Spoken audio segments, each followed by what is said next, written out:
in continuation of my last live stream, I wanted to talk a little bit more about what the do's and don'ts of doing during your first days in prison. In my last live stream, we actually ended in the scenario with we was in the reception dorm, and the guy, or the prisoner, which would be myself in this scenario. Let's say I went into the day room and I turned on the TV on my own, and I actually was watching what I wanted to watch, and I ended up in my bed at the end of the day without any altercation. Um, the scenario could actually go a little bit worse. It could go a lot different than that. But in the reception, you may not have the same reaction as you would have in the regular dorm. Um, Meaning, in the regular dorm, you actually have, um, the prisoners are actually situated, so they're actually used to what the routines are, and they already have the systematic setup of who's going to be cleaning the house, who's going to be washing the clothes, so on and so forth. So it's already a little situated. In the reception dorm, it's different because it's constantly changing, right? The reception dorm is the population is circulating because people are moving out of the reception dorm, they're moving into the regular dorms. So what ends up happening is that they they change so much that the prisoners don't get a chance to actually set up a real systematic level, right? You have people that are tougher, you got people that are weaker, so on and so forth. They don't have that going on yet. So I want to fast forward a little bit, and I want to in the scenario, I want to put it as if I was actually transferred out of the reception, and let's say I went to a regular dorm, right? You actually have an option when it comes to Rikers Island. You can go to a dorm or you could go to a cell block, but either way, you have to go to one or the other, right? Or you can actually go to the Sprungs. I've never been to the Sprungs myself, so I can't really speak too much on it. But um, let's just say that they moved me to a dorm. Say in my scenario, when I was in prison, I actually went on Rikers Island. I went to Mar 9 as my regular dorm. That's actually that was one of the toughest dorms for adolescents in the year that I was there. They had the highest rates of cut-ins and jump-ins and stab-ins and so on and so forth. When you go, let's say, I come into the dorm, I go to Mar 9, we still have the same scenario like I explained in my last live stream about being looked over by the prisoners from either side while you're in the C gate. It actually goes on a lot more in Mar 9, and a lot of dorms, your permanent dorms, because people are actually planning to live there. They actually already have their property stacked up. They have their own clothes that they've already stolen from other people, or they've had sent up on visits, and so on and so forth. So they're trying. A lot of them is going to be trying to add your clothes to that collection. They're going to be trying to add your property to that collection. What you want to do during your first days, you want to be known as that individual that does not want to get robbed. That nobody wants to rob you because it's going to be very difficult for them. However, you don't want to, of course, you don't want to be a bully. You don't want to be the troublemaker, right? So you have to find that midpoint, right? You have to show them that you're tough and willing to stand up for yourself, but you're not abusive and you don't pick on the weak, right? So in some form or fashion, you got to find that midpoint. It's kind of difficult to do. Um, I think that the best advice would just be yourself. If however you was in the street, you should be there. Don't change up because actually that's just false. Is you're committing a fraud on yourself. Um, and later on down the line, somebody will, they will expose you for it. You will come across somebody that you know from the streets, and they be like, "Wait a minute, he doesn't act that way in the streets." So don't act tough if you're not tough. Don't act weak if you're not weak, of course. Be yourself, but don't let nobody walk all over you. That's the hard thing, right? Because you don't want to be abused your whole time in prison. And this is actually your start. This is when you can set your example, right? The first time you go to your permanent dorm is the first time you set your example, and that's when they really know what kind of a person you are, because the word will spread. It spreads like wildfire because it's so small, the population in there, that people will talk about you so much that before you even get to another prison or get upstate or start really doing your time, they will have already heard about you at least 4 or 5 times, depending on what kind of individual you are. So let's say you go to Mar 9, let's say you pass the whole process, and let's say they put you on one side, right? They put you on the north side, hypothetically speaking.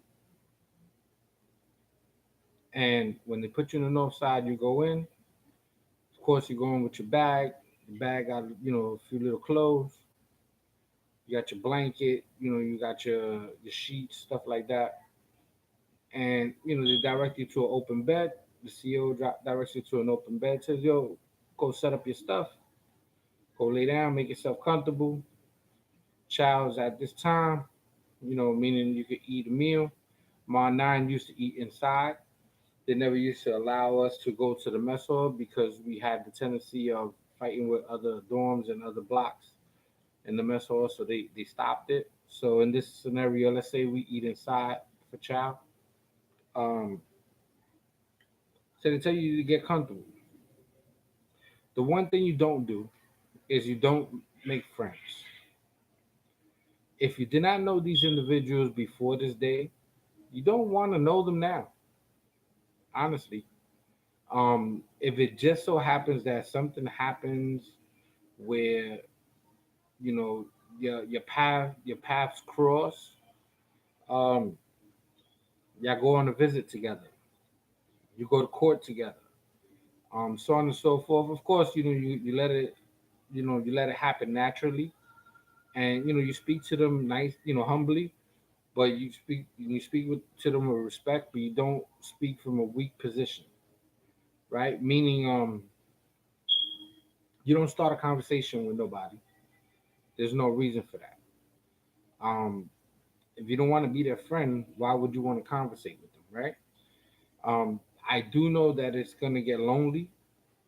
So if I was you, I would probably set up a way where you could get some books or something, because making friends is not a good way to kill time. It's gonna bring you trouble, and it's gonna get you involved in a whole lot of other mess that you really don't want to get involved in for people that you may not even want as your friends. Just being honest. Um, so the first thing you don't do is you don't start conversations. Don't be afraid to look at people in their eyes. Of course, don't ice grill them, as what we call, right? But if they ice grilling you, you don't turn away, because that's a sign of weakness, right? If they're looking in your eyes, and you look at them in the eyes, right? Um, you go to your bed, you set up your bed, you make it comfortable, and you sit down. The easiest thing you can do is just sit down, but you do not turn your back on nobody. If it's at all possible, you lay on your bed or you sit on your bed with your back to the wall, right? You observe, you look around the same way you did in the last live stream, that I gave you the example of. You watch who's who, you see who's who, so on and so forth. In a permanent dorm, especially the time that I was down there, Rikers Island, the phones were they were they were they what they called, they went out and they hung. In other words, the prisoners ran the phone. The officers had nothing to do with it. The prisoners all ran it. So the tough guys took over, and so on and so forth. Since then, they've actually started limits. I guess because of the problems over the phones. So they started a 5 or 10, 15-minute limit or whatever it is.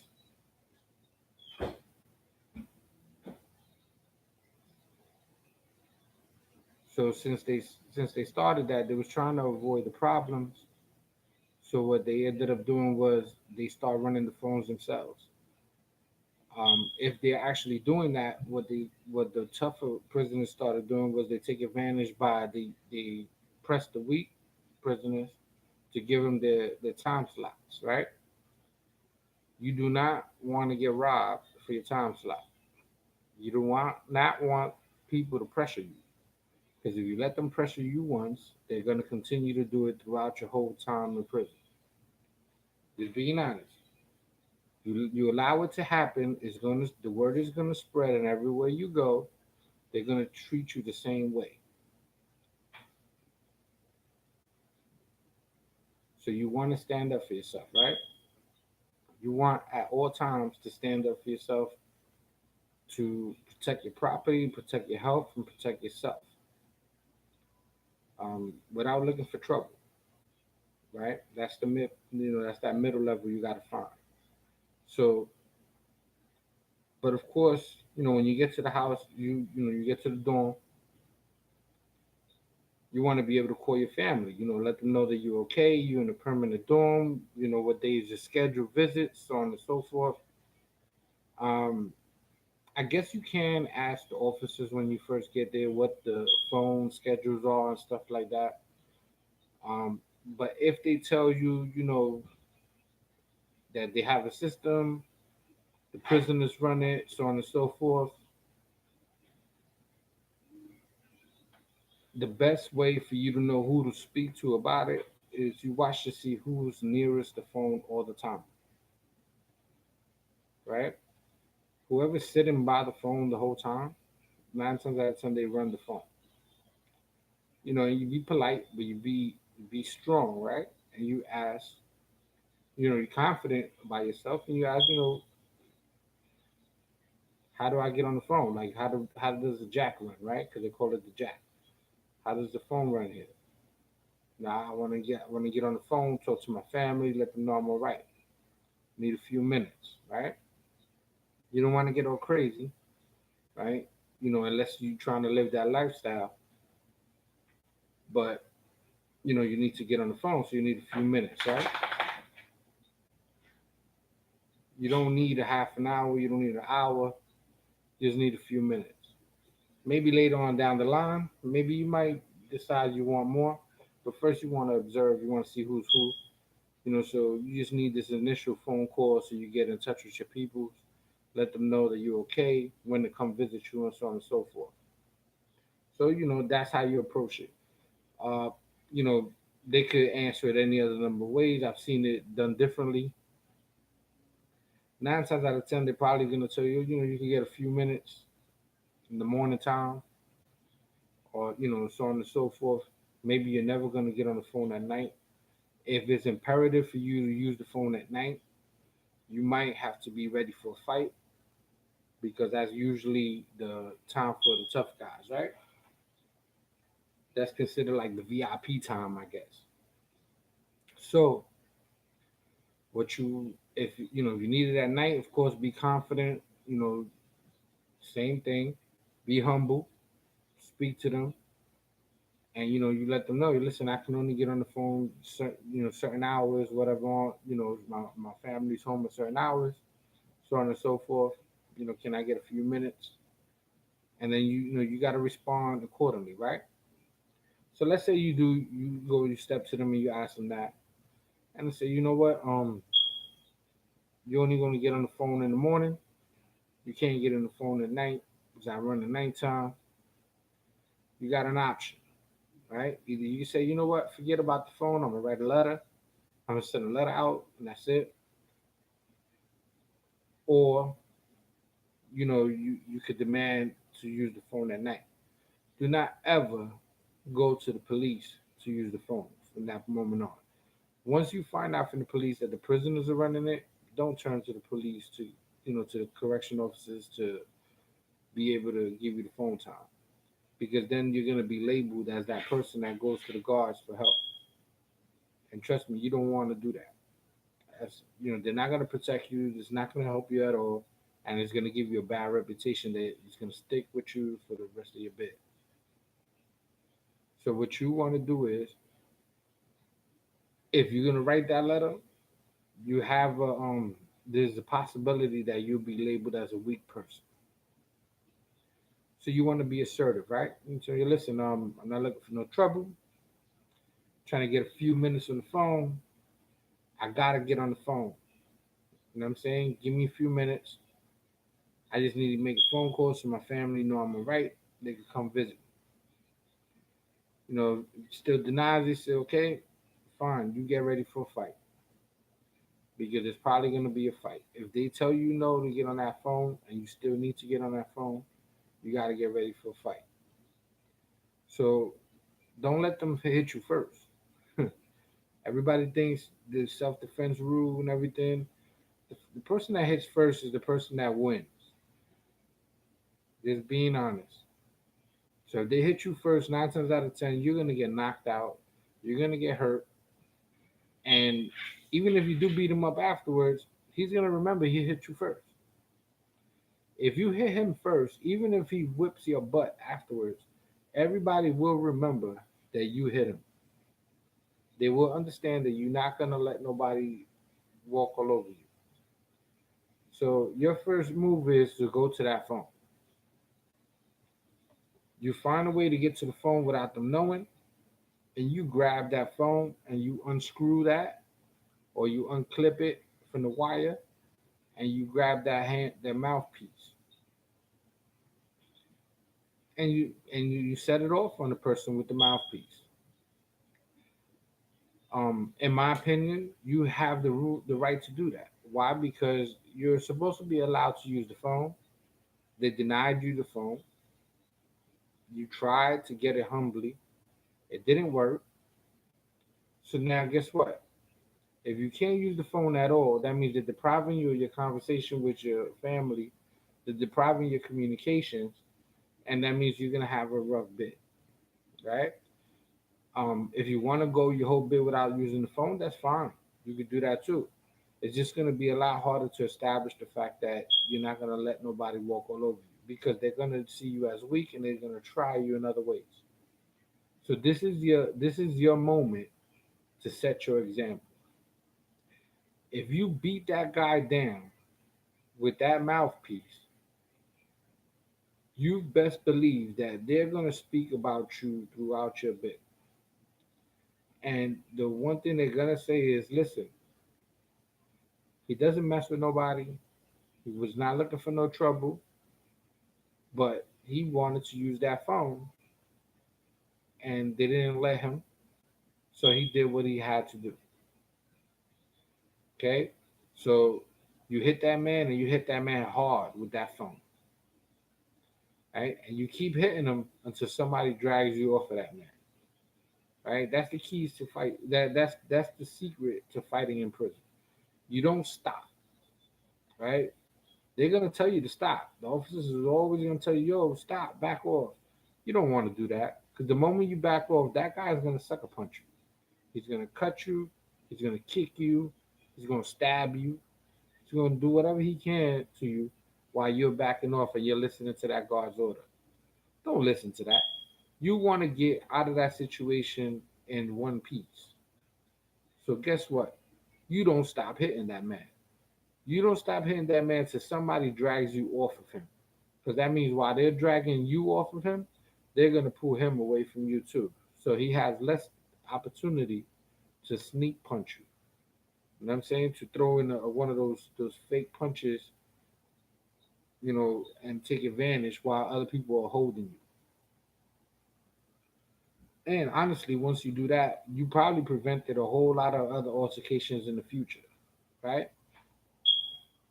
Because then what will happen is nobody else will try you. They don't want to get beat up.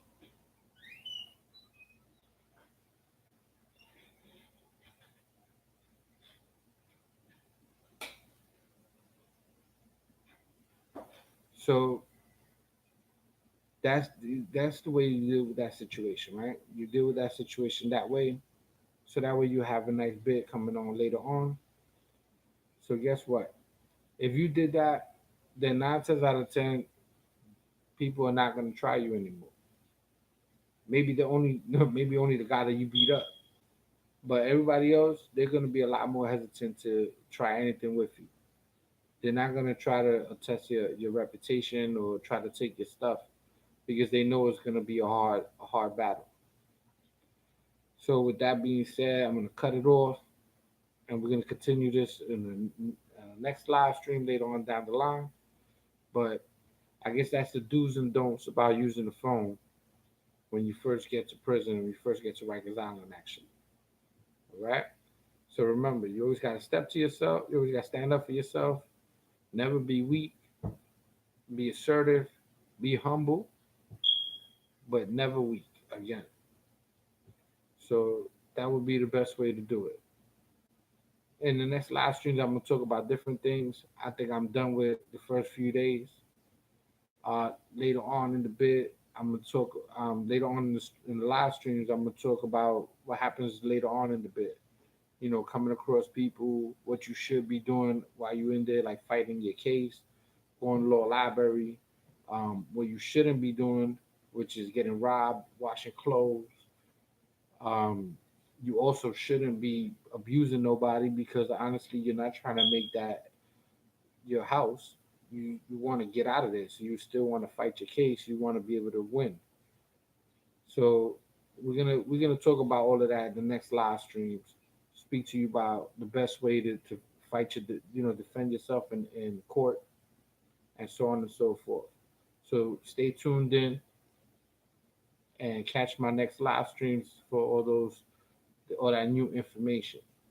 Have a good night. Let you know never ever ever be silent. We'll talk back right here with Cripple 3030.